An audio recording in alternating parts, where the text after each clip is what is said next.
Con tus amigos del colegio haces chistes que en tu casa nunca harías. Con tus viejos sos más serio, más cuidadoso con lo que decís. Con ese grupo del deporte sos más físico, más directo. Con la persona que te gusta sos distinto a todas las versiones anteriores. Y hay un momento, generalmente solo, en que te preguntas, si soy tan distinto con cada uno, ¿cómo sé cuál soy yo de verdad? Y después viene la pregunta que duele más, ¿no estaré siendo falso? ¿No estaré mintiéndole a alguien, o a todos, o a mí mismo? La respuesta corta es no. Ser distinto con distintas personas no es falsedad. Es una habilidad social que los humanos desarrollamos exactamente para poder funcionar en contextos distintos. Todos lo hacemos. Siempre lo hicimos. Pero hay una respuesta larga. Porque si bien adaptarse es normal y necesario, hay una forma de adaptarse que con el tiempo empieza a costar algo. Algo que no es fácil de nombrar pero que se siente, la sensación de que en alguno de esos contextos, o en todos, estuvieras mostrando una versión de vos que no termina de ser vos. Que estuvieras gestionando la impresión que causas en lugar de simplemente estar. Eso sí merece atención, y tiene una estructura que vale la pena entender. Empecemos por distinguir dos cosas que se parecen pero no son lo mismo, adaptación y fragmentación. Adaptarse es ajustar el tono, el lenguaje, el nivel de formalidad, la cantidad de espacio que ocupas, la forma en que te moves en un contexto específico. Eso no es una decisión consciente la mayoría de las veces, es lo que el sistema nervioso hace automáticamente para que las interacciones funcionen. Hablas distinto con un adulto que con un par. Eso no es ser falso. Es ser competente socialmente. La fragmentación es algo diferente. Es cuando la adaptación deja de ser un ajuste de superficie y empieza a ser una supresión de fondo. Cuando no solo cambias cómo hablo sino que pienso que se puede decir. Cuando no solo ajustas el volumen sino que guardas partes enteras de vos mismo porque en ese contexto esas partes no tienen lugar. Cuando empezás a preguntar qué necesita el otro que yo sea, en lugar de simplemente ser y ver qué pasa. Hay señales concretas de que algo se está fragmentando más de lo saludable. Una es el cansancio posterior. Después de pasar tiempo con cierto grupo, llegando a casa te sentís vaciado de una manera que no pasa después de estar con otras personas. No es introversión, o no solamente. Es el cansancio específico de haber estado administrando una versión de vos mismo durante horas. Otra señal es la dificultad de recordar lo que realmente pensás sobre algo. Te preguntan tu opinión y antes de formularla ya estás chequeando con quién estás, qué opinión espera esa persona, cómo va a ser recibido lo que digas. La opinión que salió no era exactamente la tuya. Era la que calculaste que iba a funcionar. Y si eso pasa suficientes veces, en algún momento ya no sabes bien cuál era la tuya. Otra señal es la incomodidad ante la idea de que dos grupos tuyos se mezclen. La sensación de que si los amigos del colegio conocieran a los del deporte habría algo extraño, algo no del todo coherente, algo que no sabes bien cómo explicar. Esa incomodidad no es irracional. Es la evidencia de que las versiones que mostras en cada contexto son suficientemente distintas como para que su coexistencia se sienta amenazante. Y hay una señal más, la más difícil de ver, cuando estás solo y no sabes bien qué hacer, qué escuchar, qué pensar. Cuando la ausencia de un contexto, de un grupo que defina qué versión de vos mostrar, se siente como un vacío. Eso dice algo importante, que parte de la identidad se fue construyendo afuera, en función de lo que otros esperaban, en lugar de adentro. Entender de dónde viene ese patrón cambia cómo lo ves. La tendencia a adaptar la identidad al contexto no aparece de la nada. Tiene una historia. Y en la mayoría de los casos, esa historia empieza mucho antes de que haya un grupo de amigos del colegio o del deporte. Los humanos somos animales de apego. Desde el inicio, nuestra supervivencia dependía de mantener la proximidad con quienes nos cuidaban. Y el sistema nervioso aprendió muy pronto que ciertas maneras de ser generaban proximidad y otras generaban distancia. Que ciertas cosas que decías o hacías acercaban al otro y otras lo alejaban o lo ponían incómodo. Ese aprendizaje es inevitable y en gran parte inconsciente. El niño no decide calcular qué versión de sí mismo funciona mejor con cada persona. Lo aprende.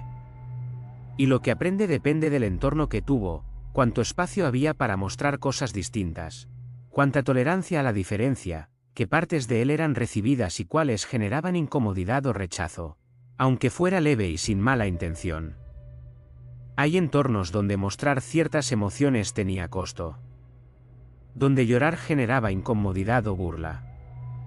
Donde entusiasmarse demasiado con algo que no era bien visto generaba distancia. Donde tener una opinión distinta a la del grupo familiar era recibido como una amenaza al vínculo. En esos entornos, el niño aprendió a guardar esas partes. No porque alguien le dijera explícitamente que las guardara, sino porque guardarlas producía mejores resultados que mostrarlas. Ese patrón, guardar lo que no encaja para preservar el vínculo, es adaptativo en el contexto en que se forma. El problema es que llega a la adolescencia con la misma eficiencia que tenía en la infancia, pero aplicado a contextos que ya no lo requieren de la misma manera, y lo que antes era una estrategia de supervivencia emocional se convierte en un automatismo. Antes de mostrar algo, chequear si ese algo va a ser bien recibido. Antes de hablar, calibrar. Antes de ser, calcular. Hay otro origen menos obvio que vale la pena nombrar: las redes sociales. Las plataformas digitales tienen una lógica de identidad declarada. Para existir en ellas hay que presentar una versión de uno mismo. Y esa versión recibe feedback inmediato, likes, comentarios, reacciones. Lo que el sistema nervioso aprende de ese feedback es que versiones de uno mismo generan respuesta positiva. Y empieza, de manera muy gradual, a producir más de esas versiones. No porque sean falsas, sino porque fueron seleccionadas por el entorno digital de la misma manera que las versiones de la infancia fueron seleccionadas por el entorno familiar. El resultado es que a los 15, 16 años, hay personas que llevan años optimizando su presentación social sin saber que lo están haciendo, y que tienen muchas versiones bien desarrolladas y poco acceso a lo que hay por debajo de todas ellas. Lo que viene ahora va al corazón de ese mecanismo. El patrón tiene una característica que lo hace resistente al cambio: produce resultados. La persona que aprendió a adaptar su presentación social generalmente tiene buenas relaciones. Es bien recibida en distintos grupos. Genera pocas fricciones. Sabe leer los ambientes y ajustarse antes de que haya conflicto. Desde afuera, esto parece una habilidad social excelente. Y en parte lo es. El problema no es la habilidad en sí. El problema es el costo que tiene cuando se aplica de manera sistemática y automática, sin que haya un boss que elige cuándo adaptarse y cuándo no. El costo principal es la intimidad. Los vínculos reales, los que sostienen, los que importan, los que quedan, requieren que el otro te vea. No la versión optimizada. Vos. Con las contradicciones, con las partes que no están del todo formadas, con las cosas que pensás y no estás seguro de que sean bien recibidas. Cuando la adaptación es muy sistemática, ese nivel de exposición se hace muy difícil.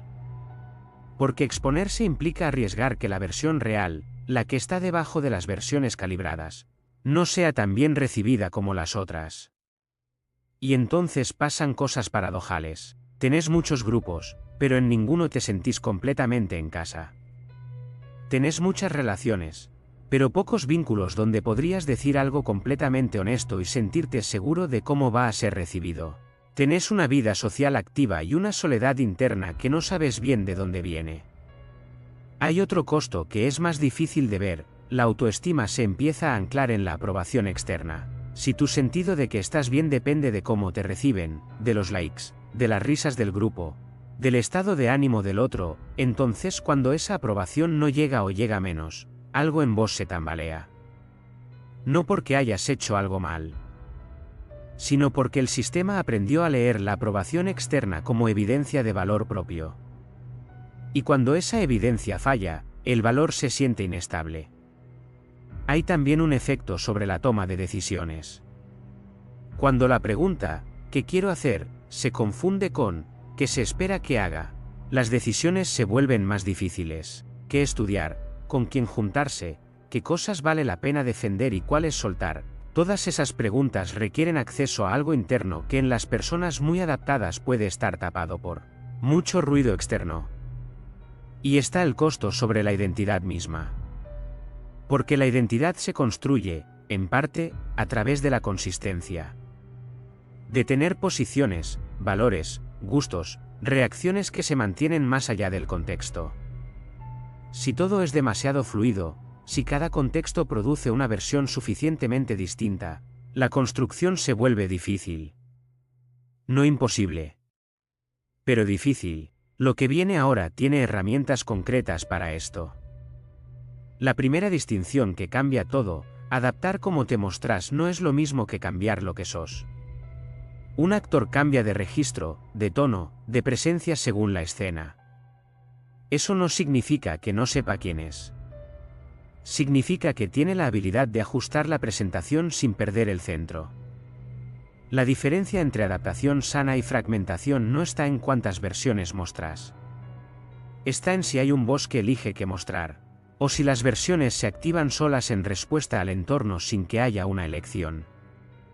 Eso tiene un nombre en psicología: agencia.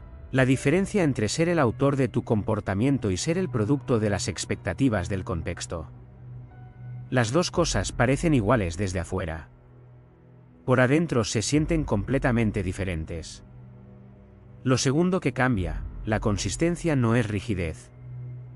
No se trata de ser igual con todos, eso sería socialmente torpe. Se trata de tener un hilo conductor. Algo que reconoces como tuyo en todos los contextos, aunque la presentación cambie. Eso puede ser un valor que no negociamos. Una reacción que aparece igual independientemente de con quién estés. Una cosa de la que no te ríes aunque en ese grupo se rían. Un límite que pongas aunque cueste. Esas cosas que no cambian son datos sobre quién sos. No son todos los datos, pero son los más confiables. Porque sobrevivieron la presión del contexto. Algo que persiste cuando todo alrededor te estaría pidiendo que lo sueltes tiene mucho más peso que algo que solo aparece cuando el contexto lo invita. Lo tercero, la incomodidad de ser visto de manera inconsistente por distintos grupos no es una emergencia. Es información. Si la idea de que tus amigos del colegio vean cómo sos con tu familia te genera ansiedad, la pregunta útil no es, ¿qué hago para que no se mezclen? La pregunta útil es, ¿qué es lo que me incomoda que vean? La respuesta a esa pregunta, si se puede sostener sin demasiada ansiedad, lleva directamente a las partes de vos mismo que más necesitan integración. Lo cuarto, el test de la soledad. ¿Qué haces cuando no hay nadie mirando? ¿Qué escuchas? ¿Qué piensas? ¿Qué te gusta sin que nadie te dé feedback? Esas respuestas, aunque sean pequeñas, aunque parezcan insignificantes, son de las pocas que no fueron seleccionadas por ninguna audiencia. Y por eso dicen algo sobre vos que las versiones sociales no pueden decir con la misma honestidad. Y lo quinto, que es quizás lo más importante para alguien en tu edad, permítete ser inconsistente por un tiempo. La identidad no se construye de golpe. Se construye a través de prueba y error, de versiones que se prueban y se descartan, de contradicciones que con el tiempo se resuelven o se integran. Que ahora seas distinto con distintas personas no es el problema. El problema sería no tener ninguna versión que sientas realmente tuya. Y para eso hay que practicar mostrarse, aunque incomode, aunque el resultado no sea el que querías. Ser distinto con cada persona no es malo. Es humano. Es la evidencia de que podés leer contextos y ajustarte a ellos, que es una habilidad que los humanos desarrollamos porque funciona. El problema no es la adaptación. El problema es cuando la adaptación deja de ser una elección y se convierte en el único modo disponible. Cuando no tenés acceso a una versión de vos mismo que no esté siendo calibrada para alguien. Cuando la pregunta, ¿quién soy cuando no hay nadie mirando?, genera ansiedad en lugar de claridad. Eso no es un defecto de carácter. Es el resultado lógico de haber aprendido muy bien una estrategia que en algún momento fue necesaria. Y como todo lo que se aprendió, se puede revisar. No de golpe. No con una decisión. Sino con práctica. La práctica de mostrar algo real en un contexto que se siente suficientemente seguro y ver qué pasa. La práctica de sostener una opinión cuando el grupo piensa distinto. La práctica de no reírse de algo que no te parece gracioso aunque todos a tu alrededor se rían. Esas prácticas parecen pequeñas. No lo son. Cada vez que algo de vos sobrevive la presión del contexto sin que lo elimines, eso se deposita. Se convierte en evidencia interna de que esa parte existe y puede mantenerse. Y esa evidencia, acumulada en el tiempo, es de lo que está hecha la identidad. No se trata de ser siempre el mismo con todos. Se trata de que en todos los contextos haya algo que reconoces como tuyo. Un hilo. Una consistencia mínima que no depende de con quién estés. Y ese hilo no se encuentra de una vez, se va descubriendo de a poco, en los momentos en que algo en vos no cede aunque podría. Si la pregunta del principio, ¿soy distinto con cada persona, eso es malo?, te hizo pensar en algo específico, en algún contexto donde sentís que la adaptación está costando más de lo que debería, eso ya es información. No hace falta saber qué hacer con ella todavía. Alcanza con no ignorarla. Hay más de esto acá, y sigue en esta dirección. Si llegaste hasta el final, ya sabes que esto te pertenece.